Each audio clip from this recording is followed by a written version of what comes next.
कंचन one में शेर सिंह का राज समाप्त हो चुका था, पर वहां बिना राजा की स्थिति ऐसी हो गई थी जैसे जंगल राज हो जिसकी जो मर्जी वह कर रहा था। वन में अशांति, मारकाट, गंदगी इतनी फैल गई कि वहां जानवरों का रहना मुश्किल हो गया। कुछ जानवर शेर सिंह को याद कर रहे थे कि जब तक शेर सिंह ने राजपाट संभाला हुआ था, सारे वन में कितनी शांति और एकता थी। ऐसे ही चलता रहा तो एक दिन यह वन ही समाप्त हो जाएगा और हम सब जानवर बेघर होकर मारे जाएंगे। गोलू भालू बोला, कोई ना कोई उपाय तो करना ही होगा। क्यों ना सभी कहीं सहमति से हम अपना कोई राजा चुन ले जो शेर सिंह की तरह हमें पुन एक जंजीर में बांधे और वन में एक बार फिर से अमन शांति के स्वर गूंज उठे। सभी गोलू भालू की बात से संतुष्ट हो गए, पर समस्या यह थी कि राजा किसे बनाया जाए। सभी जानवर स्वयं को दूसरे से बड़ा बता रहे थे। सोनू मोर बोली, क्यों न एक पखवाड़े तक सभी को कुछ न कुछ काम दे दिया जाए, तो अपने काम को सबसे अच्छे ढंग से करेगा उसे ही यहाँ का राजा बना दिया जाएगा। सोनू स्वीटी की बात से सहमत हो गए और फिर सभी जानवरों को उनकी योग्यता के आधार पर काम दे दिया गया।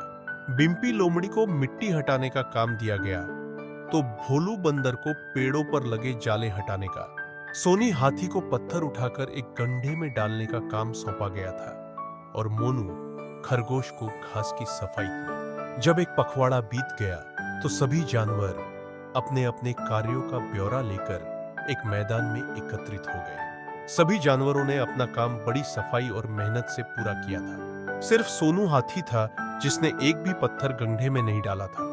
अब एक समस्या फिर खड़ी हो गई कि आखिर किसके काम को सबसे अच्छा माना जाए। बुद्धिमान मोनू खरगोश ने युक्ति सुझाई, क्यों न मतदान करा लिया जाए, जिसे सबसे ज्यादा मत मिलेंगे उसे ही हम राजा चुन लेंगे।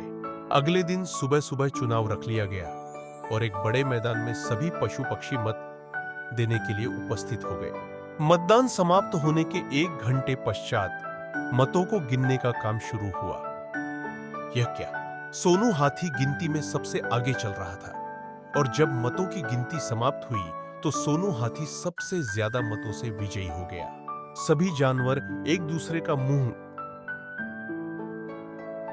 ताक रहे थे।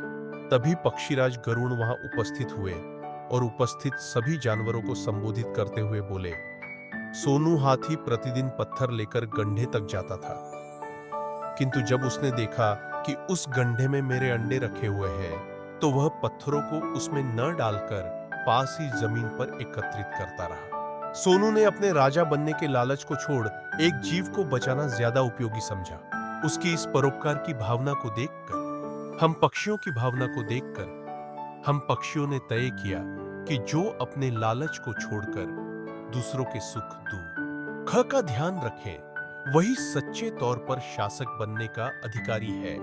और चूंकि वन में पक्षियों की संख्या पशुओं से अधिक थी, इसलिए सोनू हाथी चुनाव जीत गया। सबक, सच्चा शासक वही होता है जो परोपकार की भावना को सर्वोच्च स्थान दे।